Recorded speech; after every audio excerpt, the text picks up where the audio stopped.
नमस्कार, मी गणेश मुंडे आपल्या मुंडे स्पोकन अकॅडमीमध्ये आपलं सहर्ष स्वागत करतो. मित्रांनो, आपण पाठीमागील 3 टॉपिकमध्ये जनरल प्रेझेंट, जनरल पास्ट आणि जनरल फ्युचर ही तिन्ही टेन्स आपण व्यवस्थितरित्या शिकून घेतलेले आहेत. तर मित्रांनो, आजचा हा मूळ टॉपिक आहे आणि मुख्य टॉपिककडे जाण्या अगोदरचा ही पूर्वतयारी आहे. तर मित्रांनो, आपल्याला शिकायचं काय, तर मेन टेन्स शिकायचं आहे, परंतु त्याच्या अगोदरचा एक छोटासा टॉपिक आहे आणि त्या टॉपिकचं नाव आहे की सब्जेक्ट्स. सब्जेक्ट्स म्हणजे कोण? कर्ते, जे क्रिया करतात ते तुम्हाला माहीत असलं पाहिजे. कारण आपण मुख्य विषयाला हात घालायचा अगोदर आपल्याला ही कर्ते माहीत पाहिजे. कारण की कर्त्याशिवाय आणि ह्या सहाय्यकारी क्रियापदाशिवाय आपल्याला कुठल्याही प्रकारचं वाक्य तयार करता येत नाही. म्हणूनच आपण सुरुवातीला जनरल प्रेझेंट, जनरल पास्ट आणि जनरल फ्युचर हे शिकून घेतलेले आहेत. आता आपल्याला शिकायचं काय, तर सब्जेक्ट म्हणजे कर्ते. कर्त्यामध्ये एकवचन, अनेकवचन हे दोन्ही असतात. मग पहिला काय? आयचं अनेकवचन होतं मित्रांनो वी म्हणजे आम्ही. यू एकवचनी तू, यू म्हणजे तुम्ही अनेकवचनी. ही म्हणजे तो, शी म्हणजे ती, इट म्हणजे ते, आणि या तिन्हीचंही तृतीय पुरुषी एकवचनी कर्त्यांचं अनेकवचन होतं दे होतं. देचा अर्थ होतो ते, त्या, ती. मग ही जी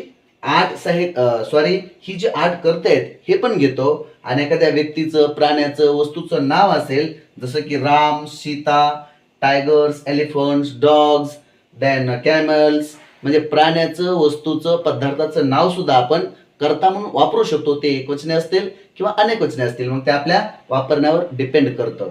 तर सुरुवातीला आपल्याला हे कर्ते मित्रांनो तुम्ही व्यवस्थित लिहून घ्या वहीमध्ये आणि पूर्ण पाठांतर करा, मेमराईज करा, त्याला एकदम बाय हार्ट लर्निंग करा आणि मग पुढील वाक्य आपण तयार करता जात. चला, नेक्स्ट टॉपिक कुठला आहे मित्रांनो, तर आपल्याला त्यामध्ये प्रेझेंट, पास्ट आणि फ्युचर मध्ये जी मॉडल ऑक्झिलरी वर्ब्स असतील किंवा हेल्पिंग वर्ब्स असतील त्याचे काही नमुने पाहिजे आहेत. कारण का, ज्यावेळेस आपण कर्ता घेऊ, कर्त्यानंतर क्रियापद घेऊ, पण त्या क्रियापदाला काही काही शब्द असतात जी मदत करतात, त्यांनाच हेल्पिंग वर्ब्स म्हणतात. आणि हीच हेल्पिंग वर्ब्स तुम्हाला मी इथे बोर्डवर दिलेले आहेत. तर बघा, प्रेझेंट टेन्स मध्ये एम, इज, आर ही टू बी ची रूप असतात. टू बी म्हणजे आहे किंवा आहेत हा त्याचा अर्थ होतो. त्याच प्रेझेंट मध्ये टू हॅव ची रूपे असतात, हॅव आणि हॅज. तर प्रेझेंट टेन्स मध्येच डू आणि डज ही टू डू ची रूप असतात, जी की तुम्हाला प्रेझेंट टेन्स मध्ये वाक्य तयार करण्यासाठी खूप मोलाची भूमिका बजावतात. म्हणून ही प्रेझेंट टेन्स ही पूर्ण सहाय्यकारी क्रियापद या कॉलम मध्ये ती तुम्हाला पाठ करायची आहेत. चला पुढे पहा, पास्ट टेन्स. तर पास्ट टेन्स म्हणजे काय? भूतकाळ. भूतकाळातली टू बी ची रूप वॉज आणि वेअर होतात. ह्याचा अर्थ होतो वॉज म्हणजे होता आणि वेअर म्हणजे होते. एकवचनी होता, अनेकवचनी होते. मग टू बी ची पास्ट टेन्स मधली सहाय्यकारी क्रियापद आहेत वॉज आणि वेअर. तर भूतकाळातलं टू हॅव चं रूप आहे हॅड आणि टू डू चं फक्त एकच रूप असतं भूतकाळामध्ये, डीड. आणि हे पण तुम्हाला वाक्य भूतकाळातली तयार करण्यासाठी वॉज, वेअर, हॅड, डीड ही खूप महत्वाची भूमिका बजावतात. म्हणून आपल्याला ही पाठांतर करायचे आहेत मित्रांनो. चला पुढे पहा, एक टेन्स राहिलाय फ्युचर टेन्स. फ्युचर टेन्स मध्ये टू बी ची रूप असतात shall be and will be. त्यानंतर टू हॅव ची रूप असतात शाल हॅव आणि विल हॅव. आणि फ्युचर टेन्स मध्ये टू डू ची रूप असतात शाल डू अँड विल डू. जर गोंधळ होत असेल थोडासा व्हिडिओ पॉज करू शकता आणि पुन्हा रिपीट बघू शकता मित्रांनो. कारण की हे थोडंसं गोंधळाचं वाटतं, परंतु एकदा तर पाठांतर झालं तर वाक्य बनवण्यासाठी याच्यात इतकं सोपं काही होत नाही. म्हणून पुन्हा एकदा बघा, पुन्हा एकदा मी तुम्हाला रिपीट करतोय की प्रेझेंट टेन्स मध्ये एम, इज, आर असतात. त्यानंतर टू हॅव मध्ये हॅव, हॅज असतं आणि डू, डज हे टू डू मध्ये असतं. तसेच पास्ट टेन्स मध्ये सुद्धा मित्रांनो टू हॅव ची, टू डू ची रूप वॉज, वेअर असतात. तर टू हॅव चं रूप हॅड असतं आणि टू डू चं रूप डीड असतं. त्यानंतर same as it is future tense मध्ये टू बी म्हणजे शाल बी, विल बी आणि टू हॅव मध्ये शाल हॅव, विल हॅव. तसेच टू डू मध्ये शाल डू आणि विल डू. ही सगळी सहाय्यकारी क्रियापद आपल्याला मुखोद्गत पाहिजे.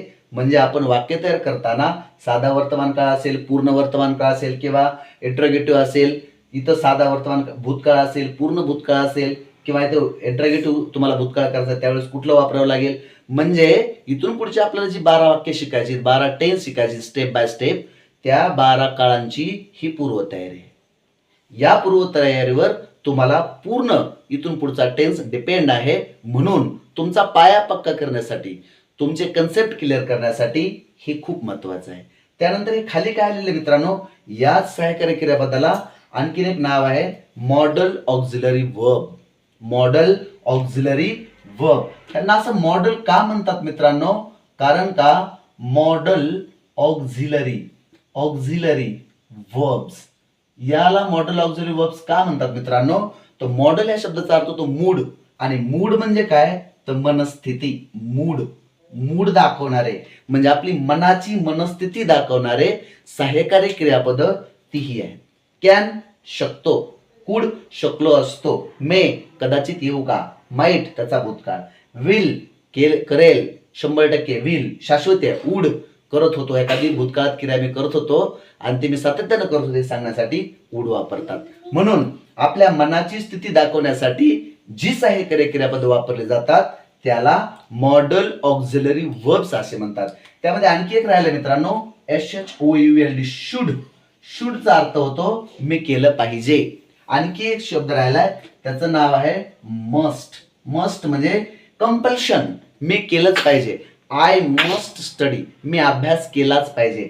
आय शुड स्टडी, मी अभ्यास केला पाहिजे. इथं ची भाषा आहे, केलाच पाहिजे. It is compulsion for everybody. You must study hard, you must enjoy your life, you must win the match, केलंच पाहिजे. यू शुड एक्सरसाइज डेली, तू दररोज व्यायाम केला पाहिजे. वी शुड एक्सरसाइज डेली, आम्ही दररोज व्यायाम केला पाहिजे. म्हणजे ही आपल्या मनाची स्थिती दाखवतात आणि कर्त्याला सहकार्य करतात. म्हणून ह्याला मॉडल ऑक्झिलरी वर्ब्स म्हणतात.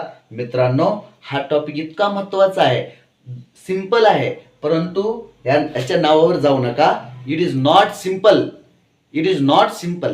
It's name is simple but its work is very important. Means these helping verbs, these model auxiliary verbs and these subjects plays very vital role while you making the sentences, while you are communicate with each other, with your friends, in front of the public, in the class, in your family, with your friend circle. At that time these helping verbs and model auxiliary verbs plays a very vital role, very crucial role in your spoken language, in your communication. So my dear friends all, again I am telling to you, please note down this in your notebook, because if you write in your notebook then you can revision, you can do the revision on this time to time when you need. So मित्रांनो हे तुम्हाला मी step by step सांगितलेलं आहे, कारण की याच helping वर्ब्सवर तुम्हाला भविष्यामध्ये कसं बोलावं, कुठे वर्तमान काळ वापरावा, कुठे भूतकाळ वापरावा, कुठे भविष्यकाळ वापरावा, आणि ते वापरत असताना या सहाय्यकारी क्रियापदांची गरज कशी भासते हे तेव्हा तुम्हाला आता उद्याच्या व्हिडिओमध्ये तुम्हाला हे सर्व कुठे काय वापरायचं हे मी तुम्हाला एकदम क्लिअर सांगणार आहे. पुन्हा मी माझ्या मित्रांना, पालकांना विनंती करतो की हे जे आपलं यूट्यूब चॅनल आहे मित्रांनो, हे तुम्ही सबस्क्राईब करा. महाराष्ट्रातल्या कान्याकोपऱ्यापर्यंत जाऊ द्या, गरजूपर्यंत जाऊ द्या, गोरगरिबापर्यंत जाऊ द्या, वाडी वस्ती तांडा गाव कुठेही असू द्या, तिथपर्यंत आपला हा व्हिडिओ कृपया